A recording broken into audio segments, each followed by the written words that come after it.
I always tear up with some of those scenes of our students when they're accepted, so I'm trying not to cry while I'm back there. So. And next. I'd like to ask Howard to come up to the stage. I'm not going to introduce him in a formal introduction. I'm going to introduce him by the questions that I've got. So, ladies and gentlemen, Howard Schultz.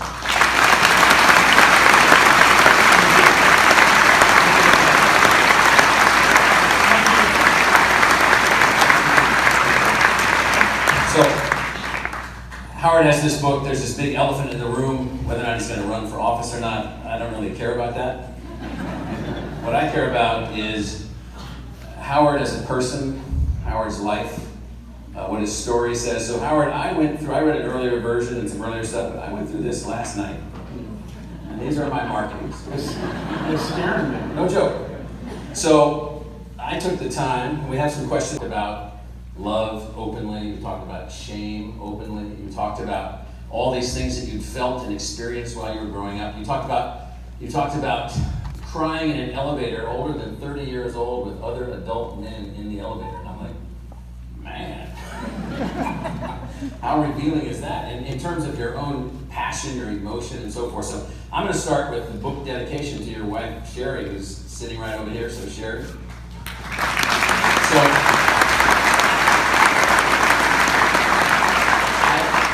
I thought it was quite powerful when you talked about your relationship many times in the book.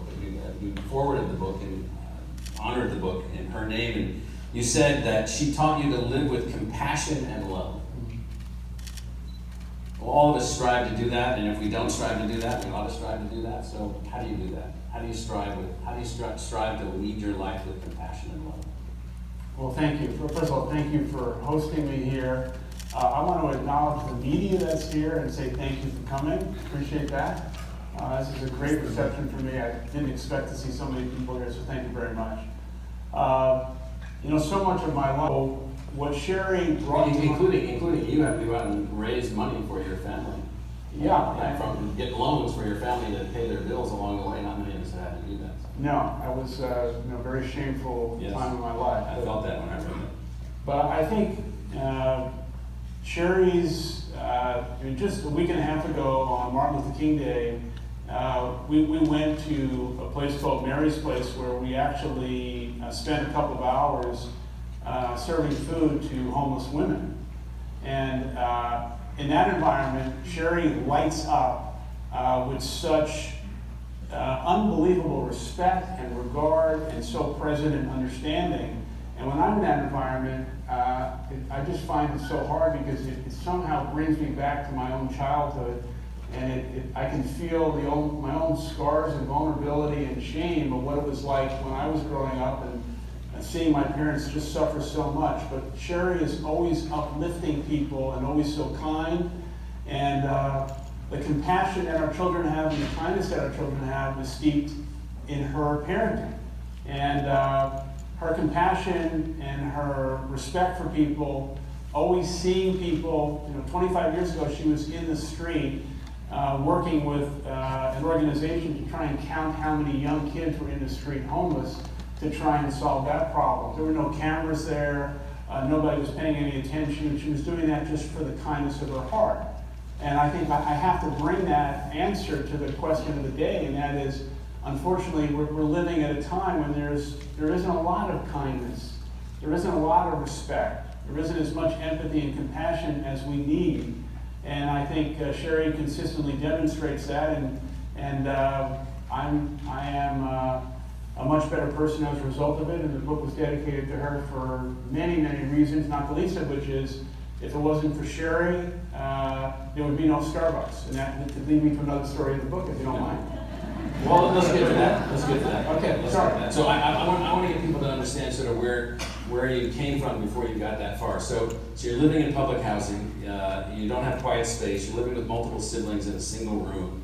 Your father has jobs that are changing. The family's not able to keep up with its bills all the time. You've got all these things that are going on. You find your solace in the stairwell of a standard red brick building. These are all over New York City. You see them all over the place. And you have this sense of not shame as in you did something wrong, but this negative feeling. Yeah. So what does it mean if you grow up in that kind of situation in terms of what you think about yourself? I think there's so many people that are out there that have no understanding whatsoever what it's like to grow up in a family which is struggling. They have no idea what it does to the kids. So the question I have for you is that, what does it mean? And why is it that we can't, let's talk about you, but then why is it that we don't get this? Why is it that we have insufficient empathy? So you lived through it. So what does it mean to grow up in that setting? So first of all, you're referring to the fact that whenever I turned the doorknob of opening up my apartment building when I was a young boy, I never really knew what to expect. There was chaos, there was trauma, there was rage, and so there was a stairwell on our floor where actually I went to hide and escape to do two things. One, get away from the fear and the trepidation I had in the apartment. Your dad beat you up once. There's one scene in the book where he came in and beat you up in the shower and left you bleeding on the floor of the bathroom. So there would be fear from that for any child dealing with that, which was his stress and his, everything that he was dealing with. Yeah. But the other thing in that stairwell, beside the fear and the shame of what I was dealing with and hiding from it, I was also dreaming. I was trying to imagine, how do I get out? And is this how my life is going to be? What do I have to do to try and not only escape from it all, but how do I uplift myself? And I did have a gift, and the gift was not an inheritance of money. It was the fact that my mother, who passed away a number of years ago, had this belief in America. And I'm not sure where it came from, but it was linked to John F. Kennedy. And every day, once a week, on a Wednesday, we did not have a public library in where I grew up. But on Wednesday, there was a bookmobile. And the bookmobile would show up, and my mother would take me by the hand. There's a picture of it in the book. Yeah. The bookmobile, you probably say, what is a bookmobile? It's a floating library. You know what a bookmobile is? Anyway? All right, so she would take me by the hand, and we would go to the public library, which was this bookmobile. We'd get a book, we'd read the book, and we return and go back and forth every Wednesday. Well, one afternoon, I thought we're going to the bookmobile. We end up on a bus. I don't know where we're going. And we take a bus for about 20 minutes, and we walk, it seemed like a long way. And we get to a place, and there's a giant rally of thousands of people. I can't see over anyone's head. I don't know what we're doing. My mother's grabbing my hand, and I hear the voice. And the voice was this young senator running for president, John F. Kennedy. You were 7. I was 7 years old. Yeah. And my mother was squeezing my hand. I looked up to her, and she was just glowing. And my mother's relationship with John F. Kennedy was so strong that the belief that she had, the fact that our standing in life and your station in life, you, my son, you are going to get out. You're going to go to college. And she just drilled that in my head.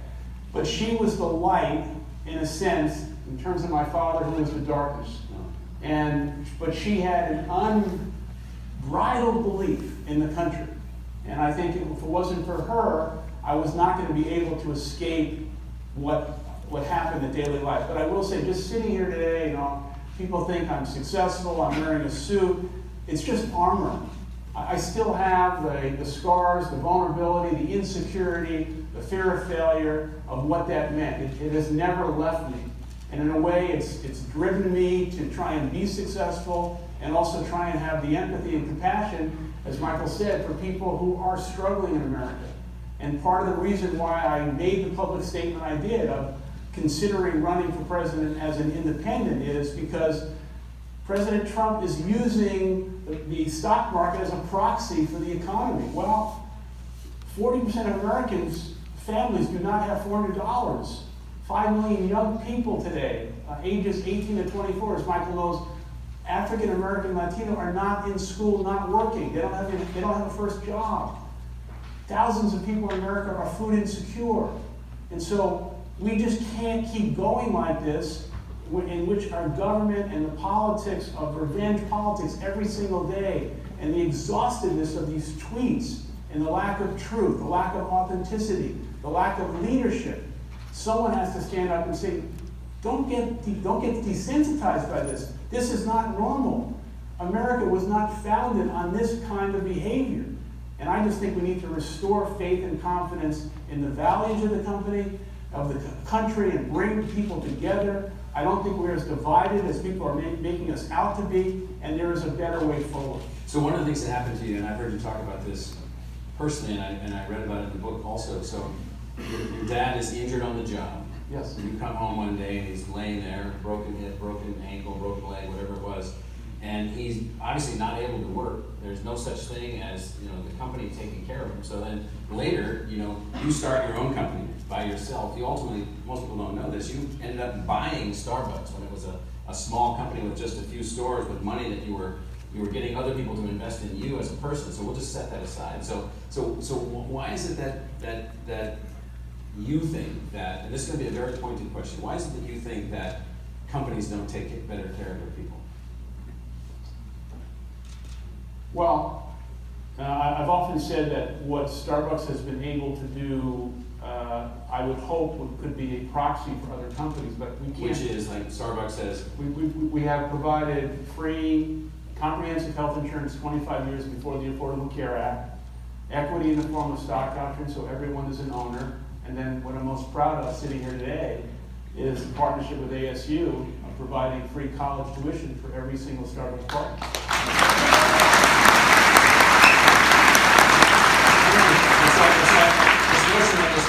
That's dollars all away from shareholders. Yeah, so conventional wisdom is if you do these kinds of things, you're going to dilute shareholder value. And I saw it very differently as a young person. And what I said is that we need to link shareholder value for our people and value for the customer. Now, you can imagine there was great resistance when this young entrepreneur said, we want to provide free health insurance to everybody. We want Italian names on cups with names that no one could pronounce. Including you. Including me. I heard about this. Including me. And we're going to charge $3 or $4 for a cup of coffee. We're going to give health insurance to everybody. Do you want to invest? Well, very few people said yes, but the idea was to try and build a different kind of company that balanced the fragile issues of shareholder value with conscience, benevolence, and responsibility for people. And the result is that we were able to do all these things, and in doing it, build a company that people trusted, build a company which was lower level of attrition, and people were part of the success. So what the big learning for me was not every business decision is an economic one.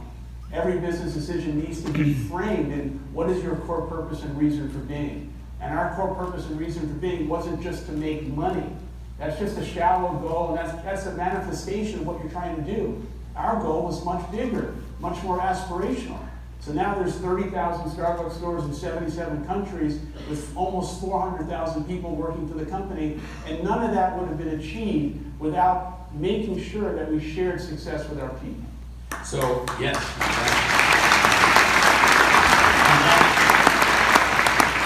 The reason that we got this college achievement program going, the reason that we were attracted to each other and to this idea was because this notion of the human being as a worker, as a family member, as a citizen, that it takes the responsibility of everybody, all aspects of the community, to help a person to reach their full potential. So go back to the drive from your mother. You end up at Northern Michigan University. You end up graduating.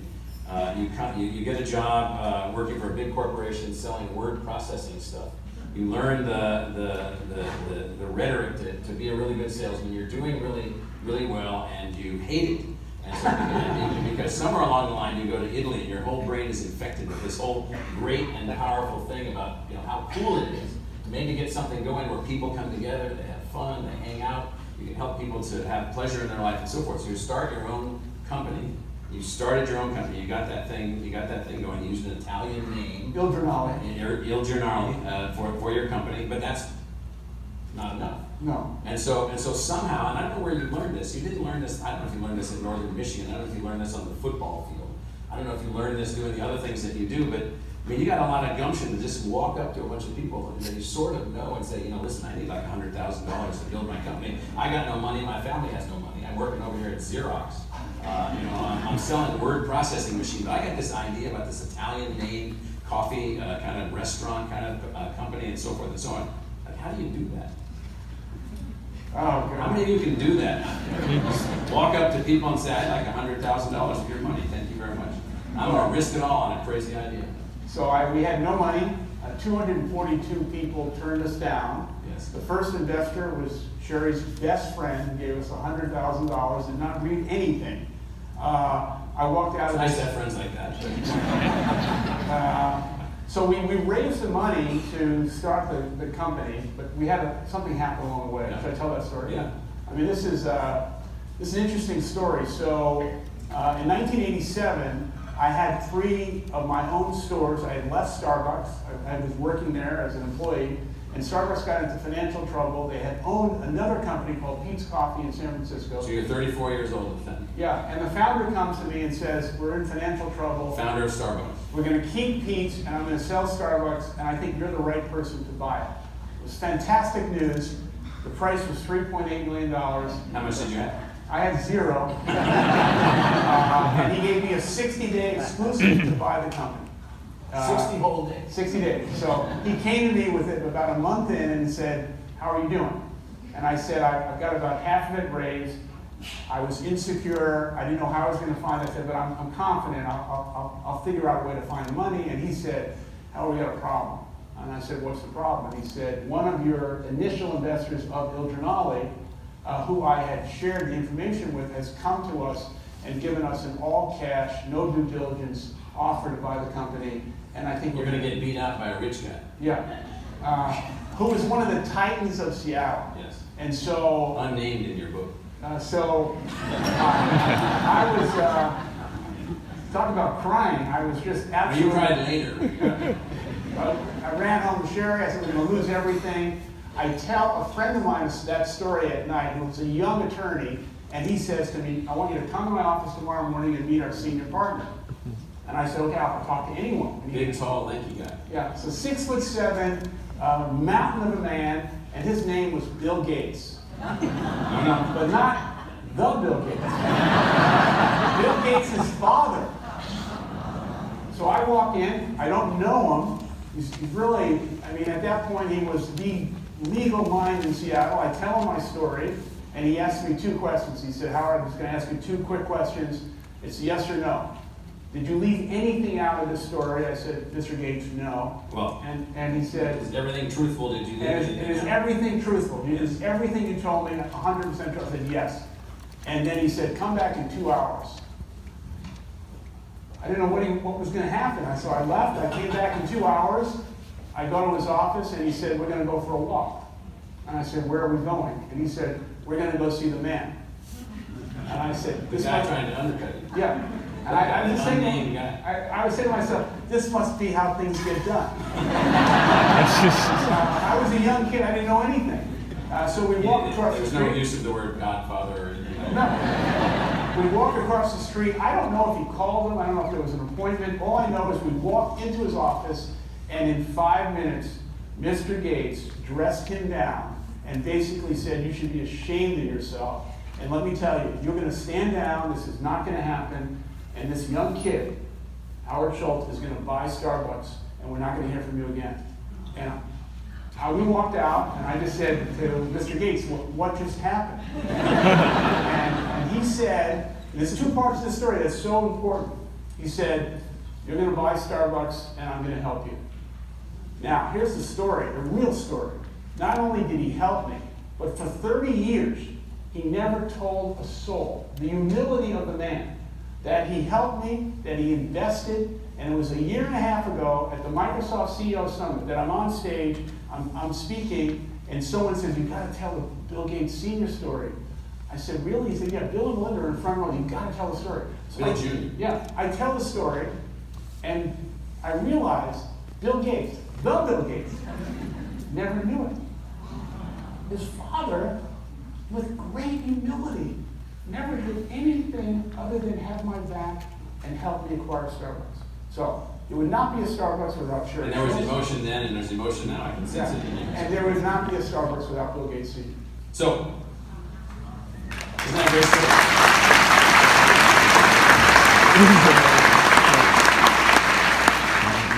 You and I went to a baseball game this year. You love baseball. We sat right behind home plate Yankees. They had this behemoth pitcher, no, behemoth. Something and the responsibility that goes with it. And responsibility that I felt all along the way was to do everything I can to support, to manage, to lead the company I love. I've often said that Starbucks, for me, has been almost as important to me as my family. Sherry would say there's been many times when it's been the reverse. But I think it's love and responsibility. What does it mean to love something? And responsibility goes with it, and you got to show up, not when the cameras are on. You got to show up when no one's looking and do the right thing. And I'm not perfect. Starbucks isn't perfect. You're not perfect. No, not perfect. I'm human. We've made mistakes, but every step of the way, I've tried to kind of lead with my heart and do the right thing. And I think there's so many words in business that apply to what we've tried to do that are not necessarily words to describe a business. Love, humanity, compassion, empathy. Those are not words generally taught in business schools. But that's what's necessary when you're building a company that's based on people. And every company in the world and every institution in the world is based on humanity and people. So, yes.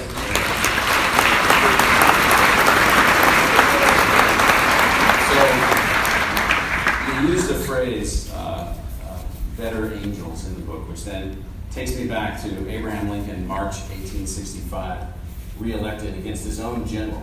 Look at the bitterness of that. He ran in 1864 against his own sitting general for president. He wins. Civil War is not done yet, and he then approaches. It's about to be completed. He knows it's about to be completed. He's gotten the 13th Amendment approved by the House of Representatives to go to the states for consideration, actually ending slavery forever and correcting a malice of forethought of unbelievable scale in our own Constitution, which he corrected.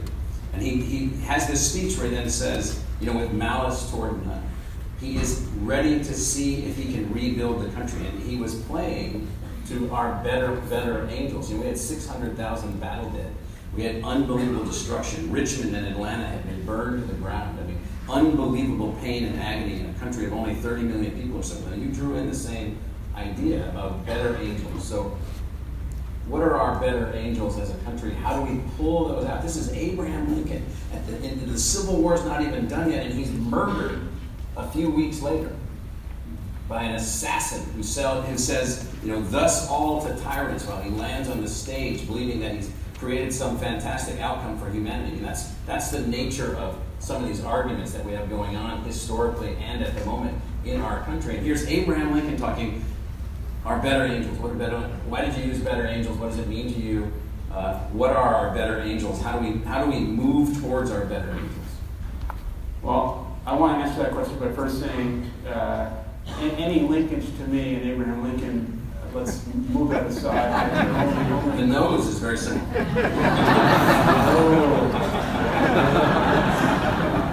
Now I'm being insulted. No, I'm kidding. Abraham Lincoln's famous. There's a statue of him in Washington. Let's get serious and let's get real about the question. We are living in a very fragile time in America, and for that matter, a very fragile time in the world. There's a void of something where we probably all can agree, regardless of party, geography, upbringing, we can all agree that there's something not quite right. And what is it? It's the fact that, for some reason, there is division and divisiveness in the country, and there's so much hatred and fear. And social media, to a large degree, has given license to people anonymously being able to kind of spread this kind of animosity throughout the country.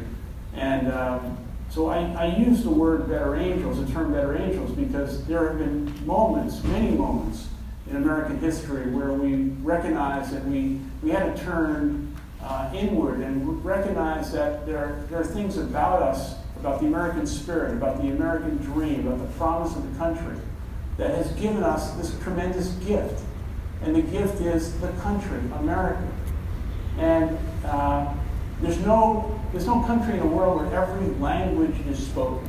There's no country in the world where so many millions of people want to come to. That's why we have this immigration discussion going on. There's no country in the world where a kid who grew up in the projects, and like Michael and I coming from the other side of the tracks, could get to this stage. The odds are insurmountable, but it can only happen in America. And yet, for some reason, we're overlooking the fact that we are doing things to one another, and we're doing things to the country that is putting us in a position where perhaps the next generation is not going to have the same opportunities that we have had.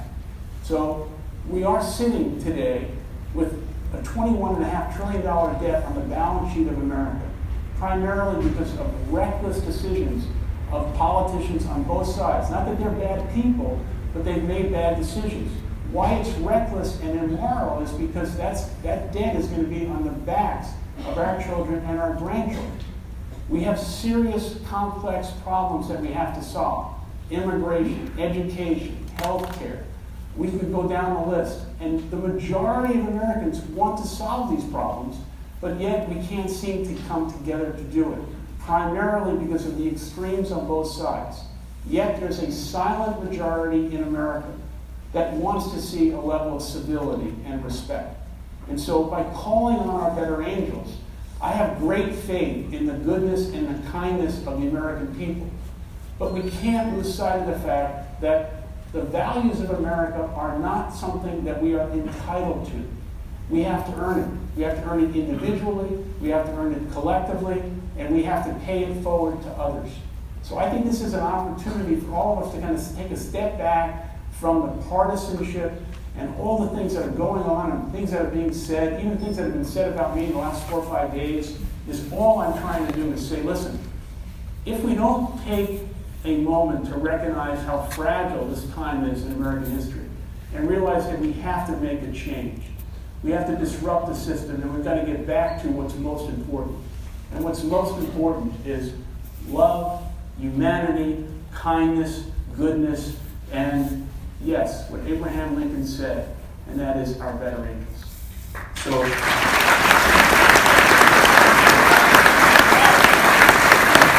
said that,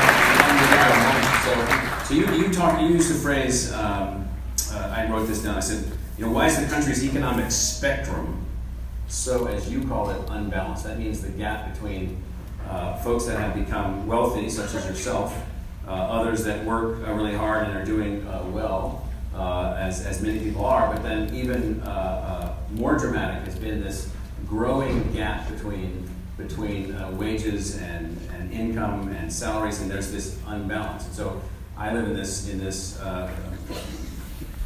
dream that somehow we can find a way where, the old story, you rise the tide and everybody's boat floats, but we have to find a way where some boats can float much faster. So in our present system, a risk taker like yourself goes out, has an idea, finds some investors, advances, and if the company does really well, and this doesn't happen very often, then the investors and the people that made it happen, the person with the idea, then they do very, very well. And then elite managers then do very well as technical managers or doctors and other things. And then there's the rest of everybody that's out there, our siblings and others, all the members of our family. They're just hard workers, and the gap just keeps growing and growing and growing and growing. And I know no one has an answer to this, but what is your answer?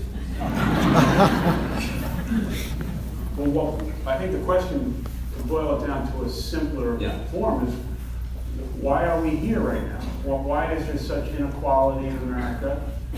Why is there such disparity between the haves and have-nots? Why is there so much racial divide? And the simple answer to the question, not the solution, is lack of leadership. And any organization that you're part of, a company, a college, a university, a nonprofit, people are drawn to those organizations and they stay because they believe in the values and what the organization stands for, its core purpose and reason for being. So I think America needs to ask itself a question. What is our core purpose and reason for being? That question was obviously asked by President Lincoln, and he decided what the answer was. We had to abolish slavery. 13th Amendment. Now, my question about our core purpose and reason for being is, I do not believe our core purpose and reason for being is to give a corporate tax cut of 21% and not create comprehensive tax reform for the entire country in which the people who need it most are given relief. Now, what we need is to reimagine the American system, and that is going to take a lot of work. I don't have a specific answer of how to solve the problem, but my diagnosis of the problem, which I think we have to start with, is the people who are in a position of power, who are leading the nation, are fighting on both extremes, the far right and the far left, not working together and not representative of the American people. And that is why I think the question needs to be asked and answered in a much different way. Our core purpose and reason for being must provide a tangible way for people to have access to the promise of the country. And when you have so many millions of families who now no longer feel that A, they don't have access to the promise of the country, they don't feel their children are going to have a better life than they do, this is not the country that we have been gifted. And this is the country we must reinvent, we must fight for, and it does take, I think, stepping outside of the status quo and the conventional wisdom to say, I'm going to ask these questions, I'm going to try and have the courage of my convictions and try and make the changes necessary. Answers to these questions are not going to come in a forum like this. I wish I had, I don't have all those answers, but what I have in my heart is an understanding that we must challenge the status quo and push for a new season of renewal, or else we're going to have continued decline. And there's no way that America can be the kind of country we all want it to be for ourselves and our children and our grandchildren if millions of American families are being left behind. That is not the America that we have been gifted. And that's the America we must preserve and enhance. So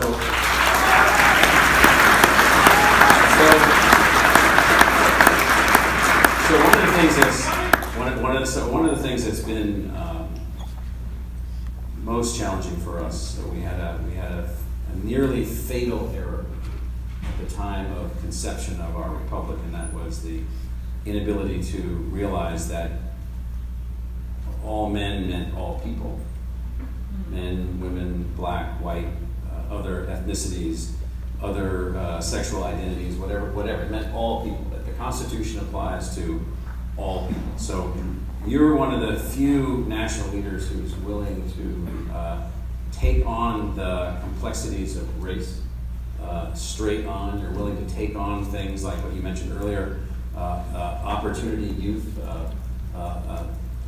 men and women, boys and girls, young emerging adults, 16 to 24 years old, who are not in school, don't have a job, heavily minority in that population, but not only. So why is it that you're comfortable taking on these issues?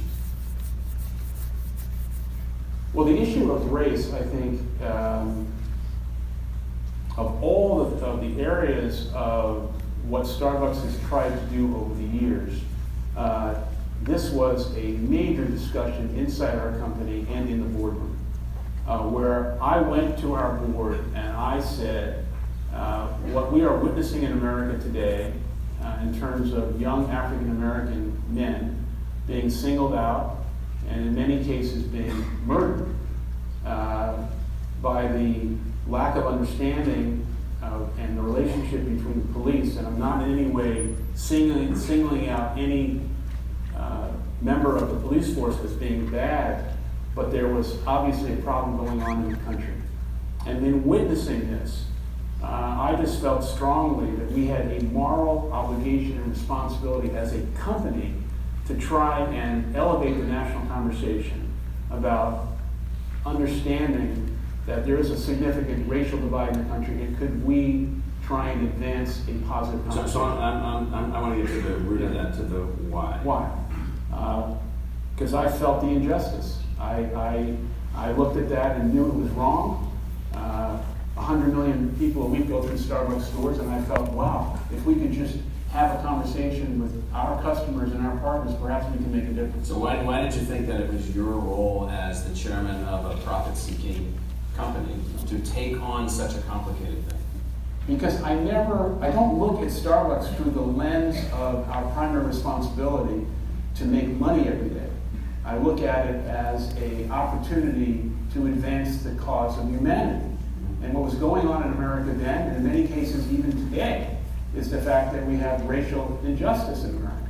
That's not the America that I want for my kids and my grandkids. But why don't more companies, more organizations, more institutions do that? Because there might be some chance that we can actually take care of some of these issues. Yeah.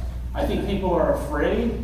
I think people... Why are they afraid? They're afraid of the backlash. They're afraid of their board, their shareholders, and certainly... Why are you not afraid? I was attacked. But why are you not afraid? I wasn't afraid because I knew I was standing up on the right side of justice. Yeah. I knew in my heart that I was doing the right thing, and I knew I was going to get backlash for it. Now, it was not executed well, and it turned out to be a problem, and two things happened, and I talk about this, which really hurt me and shocked me, that I got a call from a Starbucks manager in a southern state, and on the phone, they're telling me that we just had an experience where a white customer refused to be served by an African-American barista. It horrified me. And it upset me so much that by elevating this conversation, that would occur. And then 24 hours later, somebody called and said someone just shot a bullet through a store window. It turned out it wasn't a bullet. It was a ball bearing from a slingshot that could have actually killed somebody.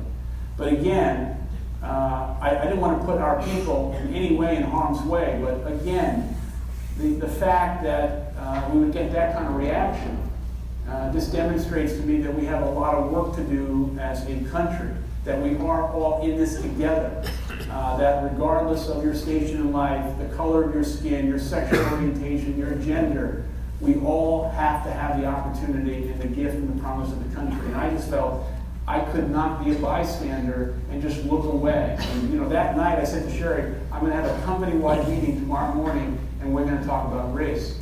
And I remember the first person who said, you can't have a company-wide meeting, Howard, and talk about race. You just can't do it. And I said, why? Why can't we do it? He said, Howard, I'm telling you, it's going to blow up on us. You can't do it. And I had the faith in the culture and values of our company that we could. And we ended up having 12 meetings across the country on race in America. And there were two primary things that came out of that. One, every one of us at Starbucks, and I think everyone in this room today, because of our life experience, whether we want to admit it or not, we all have some degree of unconscious bias. And if we would just listen and kind of be exposed to somebody who is different than us, different life experience, different color of skin, we will learn something. We'll learn something from that person, and we will be better for it. And so when a young man in St. Louis, right after Ferguson, stood up and he said, an African-American young man, he said, I'm 18 years old, and I don't know if I'm going to make it to 19. I couldn't fathom that if you're an 18-year-old kid, you're saying publicly in front of your 200 Starbucks peers, you don't know if you're going to live to 19 because of the color of your skin. My God, what's wrong? How did we get here? And so I think regardless of the obligation and the responsibility I had at Starbucks as a fiduciary of the company, that our shareholders and our customers and our partners, we would be better as a company if we could have this conversation, even if it reduces tension and people get uncomfortable. It's a conversation we need to have. And that goes back to leadership. Not that I'm the world's best leader, I'm not. But you have to have the courage of your convictions to lead with your heart, not only when you have the wind at your back, but also when you have resistance. You seem to be the one that doesn't give up. So. Well, I don't want to give up on America, and I feel we can do better. And I'm here today because I am so proud of the partnership between ASU and Starbucks and what we've been able to do as a result of your leadership and your empathy and compassion, and you doing everything you can to build the kind of university that no one thought in the world was possible. Thank you very much, Michael Crow.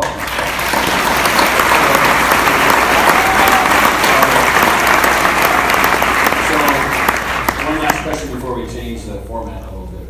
And so you took this local thing, your precursor company, and then Starbucks, it's a local company. Yeah. And now in the unbelievable American success story, it's a global thing. Hundreds of thousands of employees, stores in China, stores in India. I've been in your stores in Saudi Arabia. I've been in your stores in Russia. I've been all over the world, and I go to Starbucks to hang out and get something that I like to drink, green iced tea, and so no sugar, and so or a refresher if they have it. So you've been all over the world. You've got a lot going on in China. You know, it seems like the standard. You talk about this in your book a little bit, not about what I'm about to ask you, but about your experiences in China. You know, China is a country which is coming off of thousands of years of a different kind of culture, and then 100 years or less of struggle. They went down a path into communism for a while. They've broken away from that and are trying to move into a new direction. They're trying to be their own form of a new kind of thing. You've been there a lot. You've experienced a lot. Why do we think of them as an enemy? I would say flat out, China is not our enemy. I would characterize China as a fierce competitor. I would also say probably something that will seem unpopular to some, but it is in our national interest to find ways to cooperate with China on a number of issues, not the least of which is trade and the tariff situation, which is a terrible decision and strategy by this president. But we need China, and the world needs China and the U.S. to cooperate and collaborate. But we need China to solve the climate issue and what's going on with global warming. We need China's help with North Korea, and we certainly need China to engage in a way where there's not a manipulation on their currency and for trade. Can I tell one China story before we break that I write in the book? Yes. Okay. So about 10 years ago, I think Joanne was with me. I was invited by then someone no one really knew who this guy was. He wasn't famous at the time.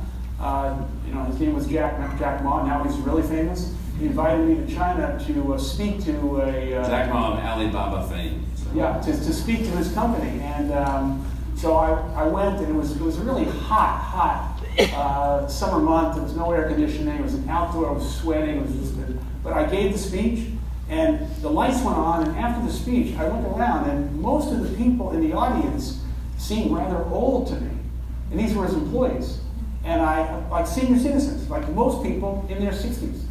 I'm saying, wow, he's where you are now. Yeah, where I am now. And so I get off stage, and I say to Jack, are those all your employees? Because they seem a little old to me for a tech company. And he says, oh, they're not all our employees, they're the parents of our employees. And I said, what are they doing here? And he says, we invite the families of our employees to every one of our meetings. I said, what a fantastic idea that is. So I race back to America, and I tell my colleagues, I went to this meeting, and there were hundreds of parents and families there. Let's have a meeting with the parents of our employees. They thought I was crazy. I've been to meetings with you, yeah, with our students, your employees, and their parents, yes, in which we just end up crying. Yeah.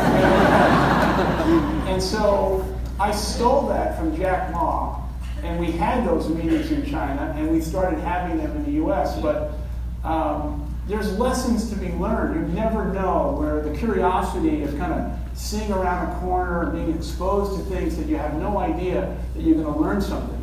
And there's a lot of learning out there. We just got to keep looking for it. So we're going to switch from the book to the audience. I think I'm looking for my bosses out there, wherever they are. I don't even know who they are. So to audiences, questions from the audience, right? Yes, got that. So we have folks with microphones, and so people should be, given the time constraints, we're not interested in speeches, we're actually interested in questions. And so what questions do you have for Howard? Because obviously by now, I hope you find it interesting. So. Just raise your hand, somebody will come around with a microphone. You should say your name. Yeah, there's somebody over there. How's it going, Howard? Hi. This question would be a lot easier if you answered my email and my LinkedIn request. So I do have to give a 20-second pre-frame here. I studied Howard a bit in college at Florida State University, studied customer lifetime value. For those who don't know, customer lifetime value of Starbucks in 2013 was about $14,099. So I was digging into that and found it very interesting, Howard, so I studied a bit more about you. And as I went on in after college, I worked for Tony Robbins, I worked for an investment bank, and really became proficient at neurolinguistic programming, neurosemantics, frame control, and the mental and emotional triggers in human beings. So I'm wondering, if you do decide to run for president, that's a big if, what would prevent someone like you from hiring someone like me as your speechwriter?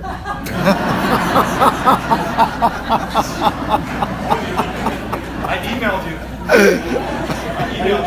We welcome all comers. Respond to my email. Talk.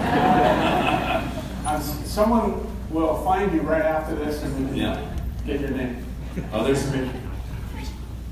Right here, right in front. Howard, we have a pack of students back here also, so I'm hopeful that... I didn't notice you guys. Okay.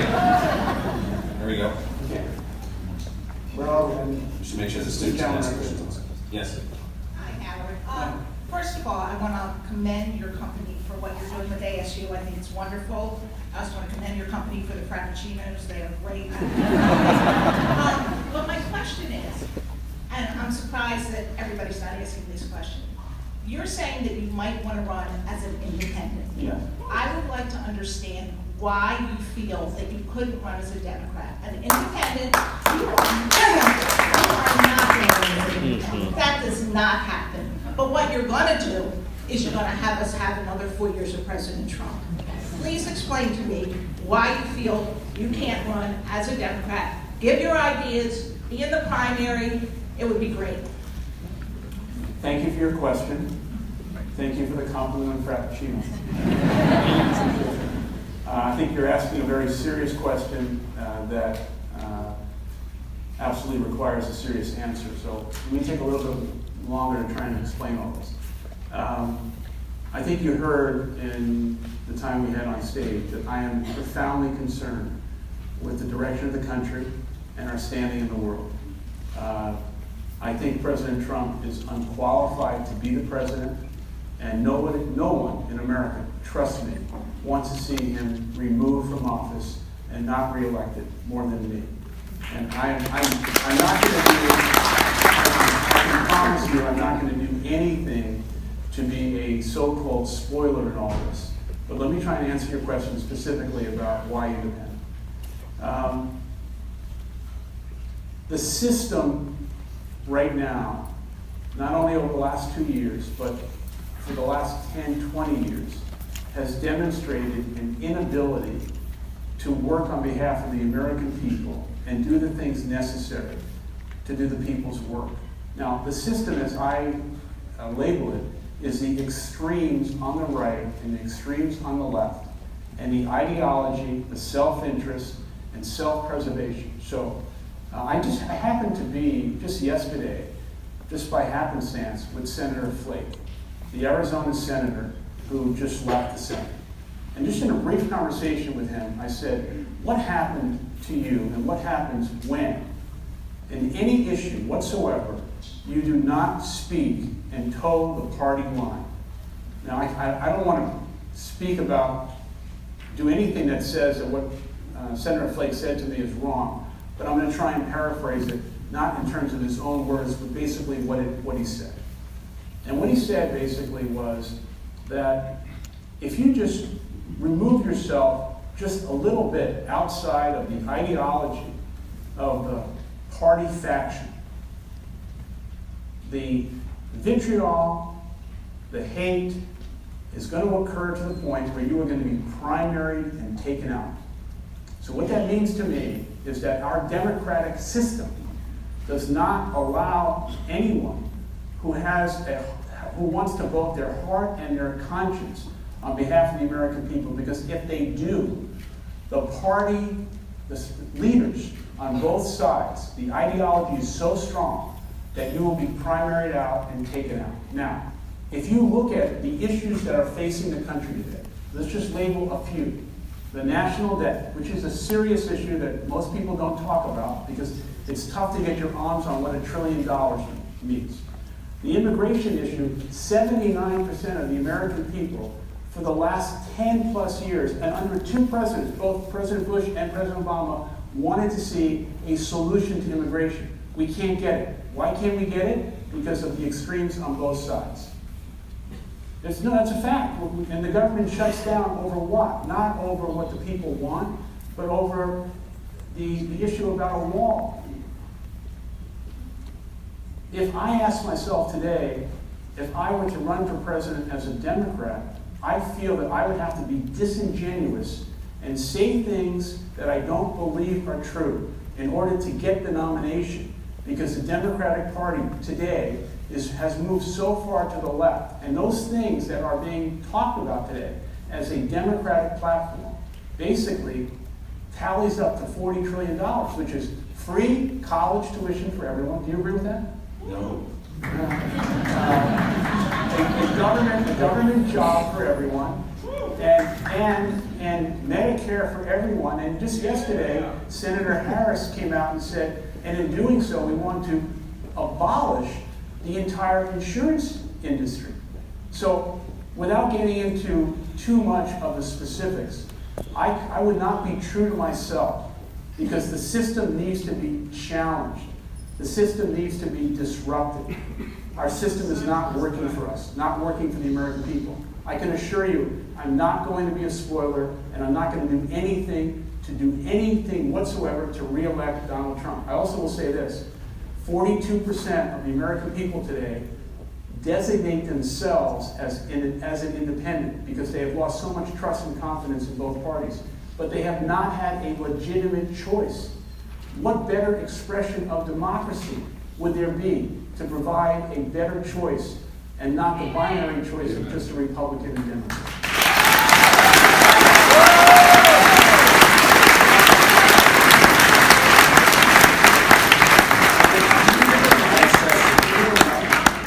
Next question. Two words. Two words, which a lot of people here probably weren't even born when this happened. Ralph Nader. I heard the same exact thing from him, and we got President George Bush. Just keep that in mind. Thank you. Okay. So next question. Thank you for the question. I appreciate it. My name is Joel, and I just want to get your perspective or your thoughts about the media. And the reason I'm asking is because after your 60 Minutes interview and your recent interviews on CNN, it just seems like what I would have thought would be friendly confines actually seem to have maybe turned on you after that. So I want to get, do you agree with the president that there is such a thing as fake media? Well, when I hear the president say that the media is the enemy of the state, I could not agree with that more. And I acknowledge with great respect that the media is here. I think there is a primary responsibility of the media to cover politics, to cover the country. I've stated my case this early part of the week. The media has covered it their way.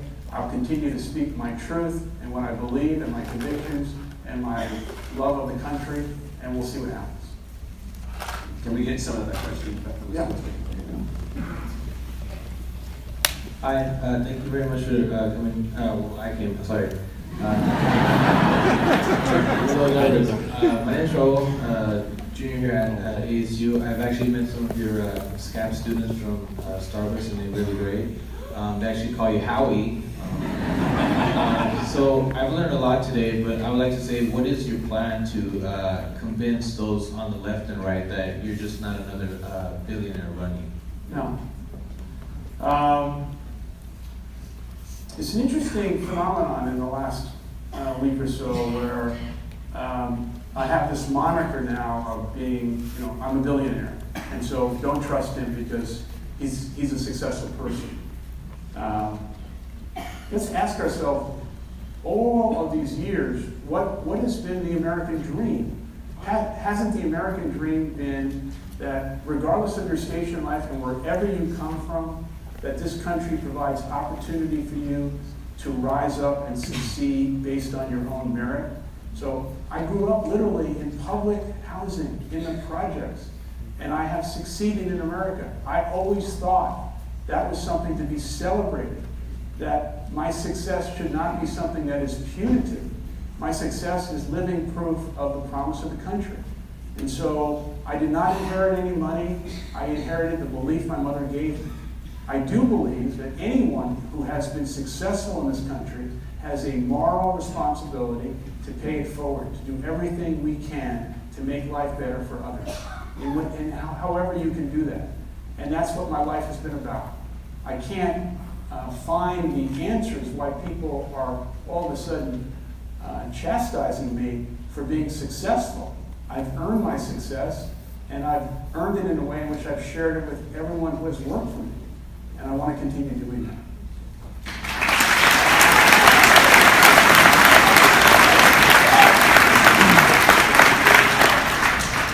I've been a shareholder of Starbucks for a long time, and I have to say one of the greatest things I think you have brought to the table was a way of creating community within all the little communities, and I believe that you could be the right person to do that for the country.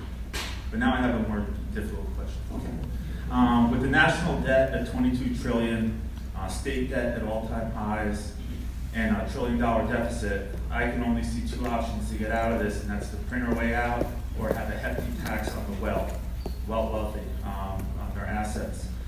The fact that our world is the world's reserve currency and is based on confidence in the petrodollar relationship, which option would you be behind? And if you're not behind any of those options, do you have another solution? No.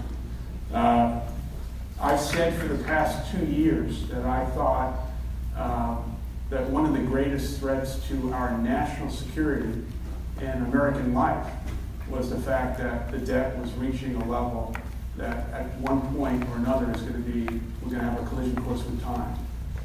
We are heading closer and closer to that.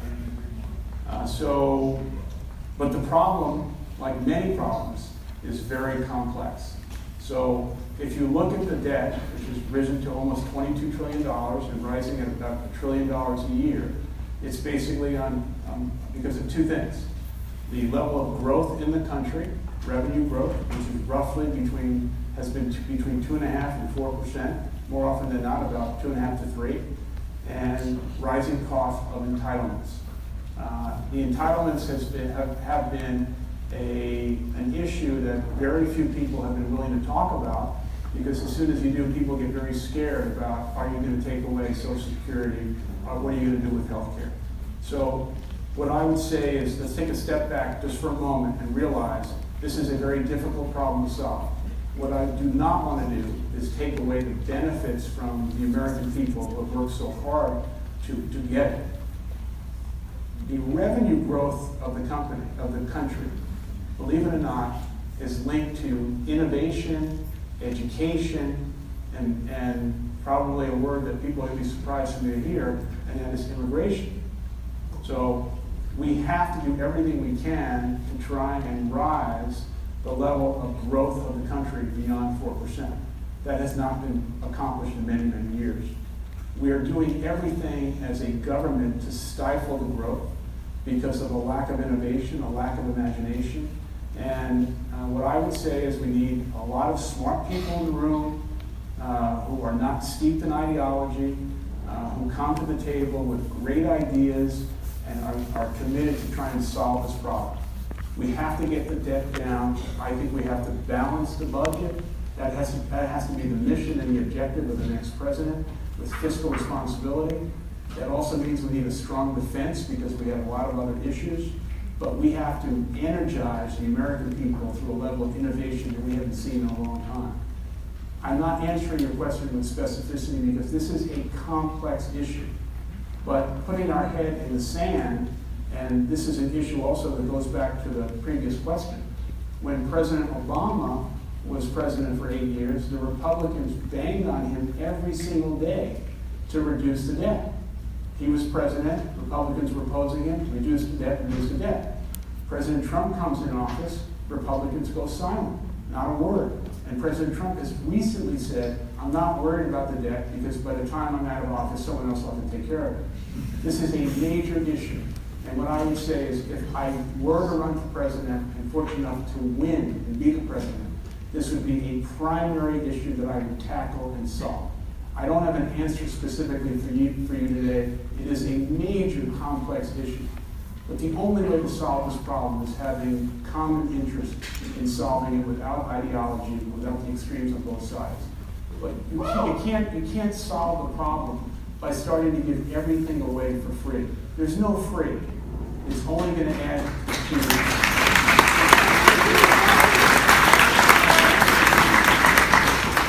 Pardon me? I wish you the best of luck, and I hope you do very well.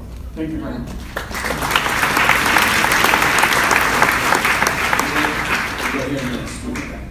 Hi, Howard. My name is Frida. I have some questions about Starbucks. At what store number did you realize you were onto something that had become as big as McDonald's? And if any chance, was there any truth to the rumor that the doors at corporate had to be bulletproof because the coffee bean industry was so cutthroat? I've never heard that before. I don't think that's true. The turning point for Starbucks in terms of realizing we were onto something was 1996 when we opened our first store in Japan. And there's a long story about that, but there was a line around the block, and I drove up to the store and I asked our partner, did you hire extras? And he said no. And a young man had slept overnight. We cut the ribbon. He didn't speak a word of English. He runs to the front of the line and he says, double tall out there. I think at that point I knew we were on to something. Thank you. So Howard, before we take a question from another student back here, a couple minutes ago you may have misspoken yourself, and so you probably should clarify yourself because someone just sent a note saying, did you really mean to say that? When you said that the press was the enemy of the state. No, I didn't mean to say that. Did I say that? Let me clarify that. Thank you for saying that. Yes. No, I was wondering why you said that. I thought it was What I said, most people did. the press is not the enemy of the state. Can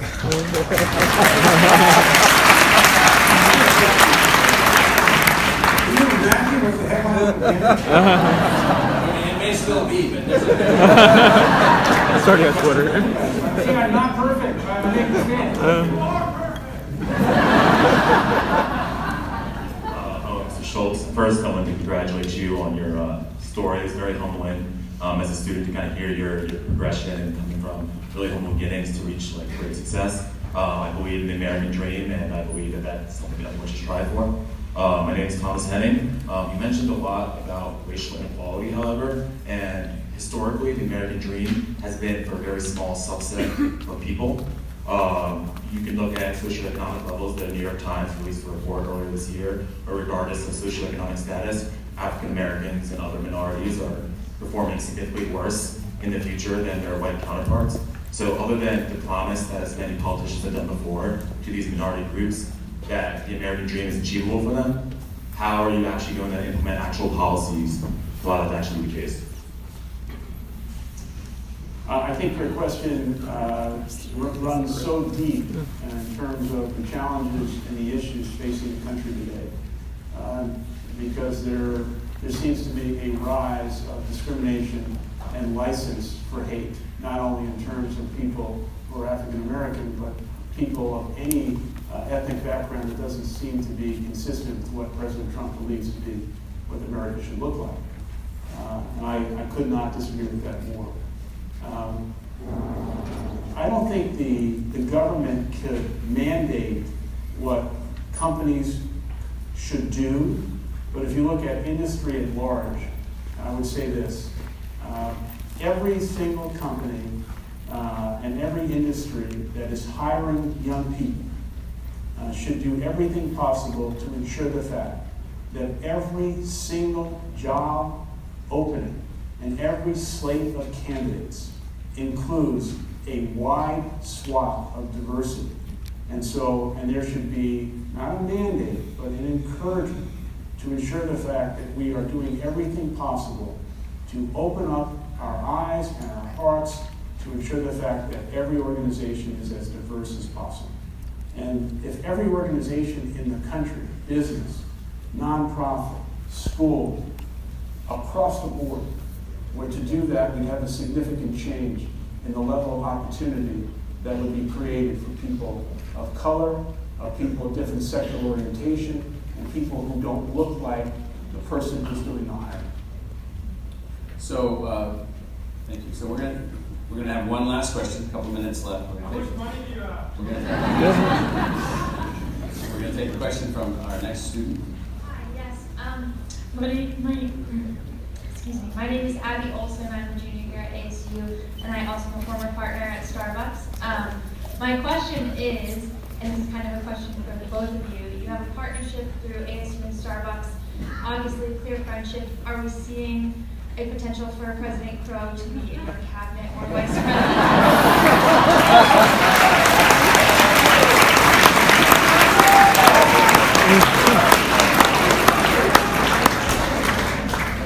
I never leave my office. I sleep like a bat.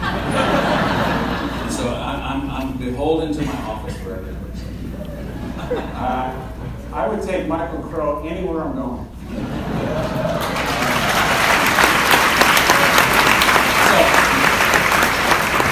Howard does have this book. I will tell you just one more time. I read the book. There was even one part where I got emotional reading the book. I said, how can you possibly get emotional reading this book? You already know the guy. And so it's a real book. I said to Howard before we came in here, most people, including me, probably couldn't write a book as honest as this book is about his inner self. Now, not every detail of his life is in there, but the detail of the person is in there. The person, what the person feels. And so, Howard, thank you for being here. Thank you very much.